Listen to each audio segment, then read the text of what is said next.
adalah Starbucks.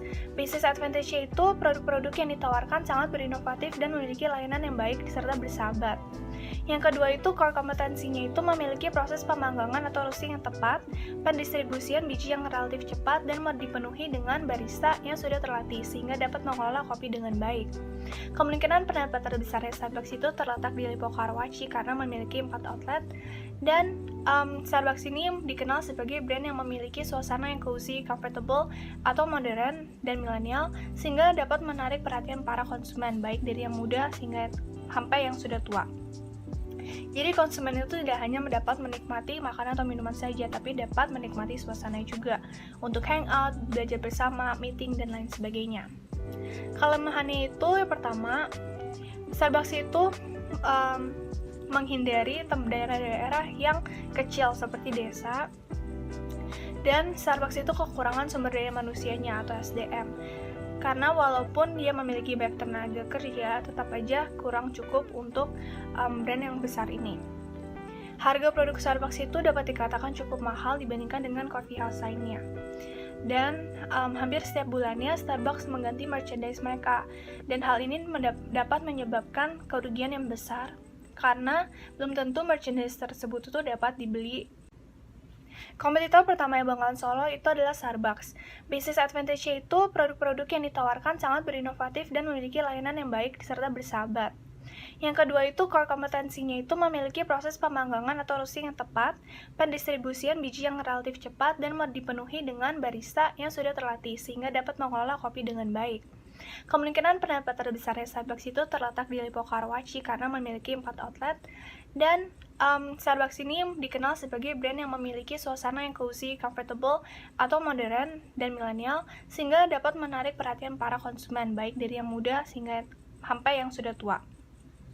Jadi konsumen itu tidak hanya mendapat menikmati makanan atau minuman saja, tapi dapat menikmati suasana juga untuk hangout, belajar bersama, meeting, dan lain sebagainya. Kelemahannya itu yang pertama, Starbucks itu menghindari daerah-daerah yang kecil seperti desa, dan Starbucks itu kekurangan sumber daya manusianya atau SDM. Karena walaupun dia memiliki banyak tenaga kerja, tetap aja kurang cukup untuk brand yang besar ini. Harga produk Starbucks itu dapat dikatakan cukup mahal dibandingkan dengan coffee house lainnya. Dan hampir setiap bulannya Starbucks mengganti merchandise mereka.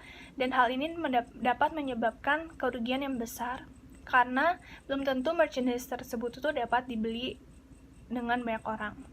Dan opportunities yang dimiliki oleh Starbucks itu yang pertama adalah kartu Starbucks atau Starbucks Card.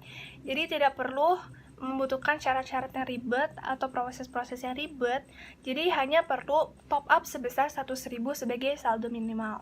Untuk cek saldo juga dapat dilakukan secara online, jadi lebih efisien. Starbucks Card itu memiliki banyak sekali keuntungannya, cuman yang paling penting atau yang paling istimewa itu adalah penukaran stars. Starbucks itu juga memiliki banyak sekali promo-promo yang menarik. Jadi contohnya itu seperti tanggal 15, setiap bulannya akan ada promo diskon 50% untuk minuman dengan pembelanjaan minimal 1 makanan dan masih banyak lagi promo-promo lainnya. Starbucks itu dipenuhi dengan berbagai macam orang, jadi dari orang kantoran, anak muda atau remaja, ibu-ibu, dan lain sebagainya.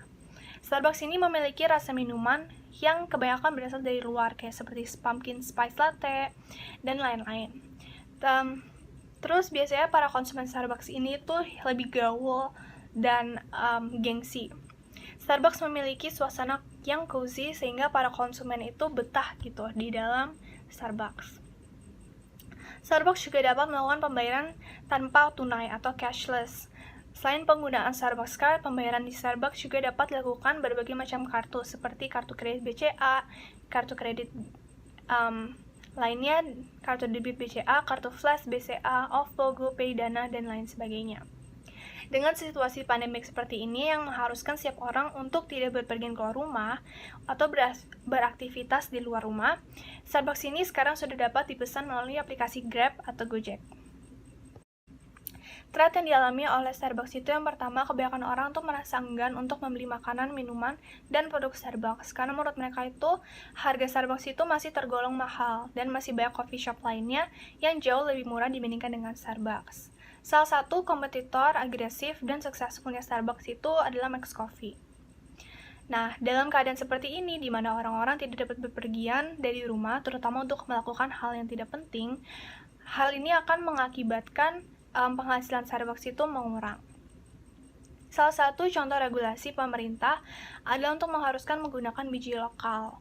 Nah, hal ini berkaitan dengan pengubahan iklim bisnis mereka, yaitu mulai beralih ke kopi buatan. Dan yang terakhir itu tidak dapat menjangkau semua kalangan. Jadi kayak beberapa orang seperti orang-orang yang sudah tua itu lebih prefer kopi asli dibandingkan dengan kayak latte dan frappe gitu. Kompetitor keduanya Bengawan Solo itu Max Coffee yang memiliki business advantage, yaitu kopi yang sudah mendominasi pasar secara go internasional. Dan juga Max Coffee ini memiliki core kompetensi, yaitu outlet yang dibuka selama 24 jam untuk memenuhi kebutuhan para pelanggan atau konsumen mereka. Nah, Max Coffee ini memiliki cabang di mana-mana, namun cabang terbesar mereka itu berpusat di Bali yang memiliki penghasilan terbesar mereka. Nah, Max Coffee ini juga memiliki branding yang cukup terkenal di seluruh dunia. Kelemahannya yang pertama itu, daerah yang biasa dihindari oleh Max Coffee adalah daerah-daerah atau tempat yang kecil seperti desa. Dan Max Coffee ini kekurangan sumber daya manusianya juga. Max Coffee memiliki konsep yang terlalu mirip dengan Starbucks. Dan Max Coffee ini mengalami oversupply yang opportunities yang dimiliki oleh Max Coffee itu pertama adalah loyalty program mereka yang bernama Max Coffee World, di mana menawarkan promo menarik pada setiap transaksi yang mereka lakukan. Nah, untuk memiliki loyalty program ini harus dibutuhkan yang namanya membership card atau Max Coffee Card dalam bentuk fisiknya. Caranya itu dengan melakukan transaksi dengan minimal Rp50.000 atau dengan top up sebesar Rp100.000 sebagai saldo minimal mereka. Dan Max Coffee ini dipenuhi dengan berbagai macam orang-orang seperti pekerja kantoran untuk melakukan meeting atau hanya sekadar hangout, dan juga para remaja untuk mereka belajar, mengerjakan tugas, atau hangout juga. Max Coffee ini memiliki harga yang terjangkau dengan suasana yang sederhana dan comfortable. Max Coffee sudah dapat melakukan pembayaran tanpa tunai atau cashless. Selain itu, dapat menggunakan Max Coffee Card sebagai pembayarannya. Dan kartu debit, BRI, kartu kredit BCA, OVO, GoPay, ShopeePay, dan lain-lain. Dengan adanya situasi pandemik seperti ini yang mengharuskan setiap warga Indonesia untuk beraktivitas di rumah saja, Max Coffee itu dapat dipesan melalui aplikasi Grab. Threat yang dialami oleh Max Coffee adalah kebanyakan orang mengira bahwa konsep dari Max Coffee ini mengikuti konsep Starbucks. Agresif kompetitor dan successful kompetitor dari Max Coffee adalah Starbucks. Dengan kondisi seperti ini, orang-orang tidak dapat bepergian dari rumah sehingga dapat mengurangi penghasilan dari Max Coffee. Contoh regulasi pemerintah adalah mengharuskan menaikkan pajak, dan Max Coffee ini harus lebih mulai mengubah iklim bisnis mereka untuk mengikuti tren, contohnya kayak minuman boba atau brown sugar dan lain-lain. Kelemahan Max Coffee ini juga dapat itu kurang memiliki inovasi dan kebanyakan terlalu fokus pada daerah-daerah tertentu saja. Di Jurnal Coffee ini merupakan kompetitor ketiga dari Bengawan Solo. Jadi di jurnal ini memiliki suasana yang modern atau milenial sehingga menarik perhatian banyak orang. Di Jurnal Coffee ini juga memiliki kopi dengan cita rasa yang modern dan dapat menyediakan makanan berat yang dinikmati oleh para pelanggan atau konsumen. Cabang di Jurnal Coffee ini berada di Mall Grand Indonesia. Salah satunya tuh di sana yang merupakan pendapatan terbesar mereka. Tidak hanya cemilan seperti cookies atau cake, di Jurnal Coffee ini juga memiliki variasi makanan berat sehingga tidak hanya dapat menjadi tempat hangout saja, tapi dapat dijadikan tempat makanan juga. Daerah-daerah yang bisa dihindari oleh di Jurnal Coffee adalah daerah-daerah atau tempat yang kecil seperti di desa. Nah, di Jurnal Coffee ini memiliki konsep yang terlalu kebarat-baratan sehingga tidak semua orang dapat mengerti dan merasa nyaman di sana. Budget beban utilitas Jurnal Coffee ini harus dikurangi karena merupakan beban yang konsumtif. Di Jurnal Coffee ini memiliki banyak sekali tenaga kerja, namun terjadinya kurang bekerja sama di antara mereka. Nah, di Jurnal Coffee ini juga memiliki interior yang sangat modern, tapi interior ini dapat dikatakan mahal, sehingga dapat merugikan perusahaan. Opportunities yang dimiliki oleh Digital Coffee ini adalah mereka merupakan salah satu brand yang dimiliki oleh Ismaya Group. Jadi dengan menggunakan member card Ismaya, mereka akan mendapatkan 10% off pada makanan mereka untuk setiap ulang tahun mereka, dan dan complimentary drink upsize, tapi hanya yang base espresso saja, dan mendapatkan voucher as a welcome gift dan graduation gift, yaitu kopi susu Batavia. Regional Coffee ini dipenuhi dengan bermacam-macam orang seperti pekerja kantoran, orang remaja, dan yang lain-lain. Regional Coffee ini memiliki minum-minuman yang cantik dan suasana yang cozy dan estetik, sehingga dapat menarik para konsumen mereka. Dengan situasi seperti ini, The Journal Coffee ini dapat dipesan melalui aplikasi Grab untuk para The Journalist.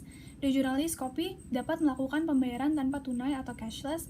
Selain menggunakan Ismaya Lifestyle, pembayaran The Journalist ini juga dapat dilakukan dengan kartu SIM Niaga, OVO, GoPay, dan lain sebagainya. Threat yang dialaminya adalah nama brand The Journal Coffee ini belum terlalu terkenal di kalangan orang. Dan salah satu kompetitor The Journal Coffee itu yang agresif adalah Bengawan Solo, dan yang successful adalah Starbucks dan Max Coffee. Pada keadaan seperti ini membuat orang-orang tidak dapat berpergian, sehingga dapat mengurangi penghasilan dari Digital Coffee. Contoh regulasi pemerintah adalah mengharuskan menaikkan harga pajak dan menggunakan biji kopi lokal. Dan Digital Coffee ini tuh juga dapat mengubah iklim bisnis mereka dengan mulai beralih pada kopi buatan lokal dan minum-minuman yang trending sekarang seperti brown sugar dan juga boba. Kelemahan Digital Coffee adalah mereka hanya terletak di mall saja, sehingga tidak semua orang dapat datang.